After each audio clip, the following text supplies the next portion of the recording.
Ito nga siya guys. So, ito yung miracle socks na sinasabi. So, ito for soothing, tired, achy legs and feet. So, marami siyang guys, benefit. It helps to reduce swelling, enhance circulation, soothe achy legs and feet, relieve symptoms, and varicose veins. So, kasi nga guys, yung paa ko nga, doon sa aksidente nga sa tricycle, nadaganan. So, ngayon is medyo masakit pa yung paa ko. So, I will try this one. Baka sakaling, mabigyan ng relief yung aking paa. Although nakakalakad na ako, medyo masakit pa. So, I need to try this one, guys. Let's open it.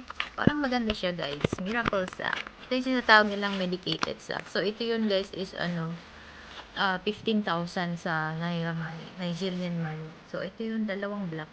Dalawa siya, guys. Nylon. Nylon siya. Hanggang tuhod to eh. Yan. So, makapal siya naman. Parang makapal. Breathable nga daw siya. So, breathable siya. So, try natin. So, ayan nga guys. Makapal na siya.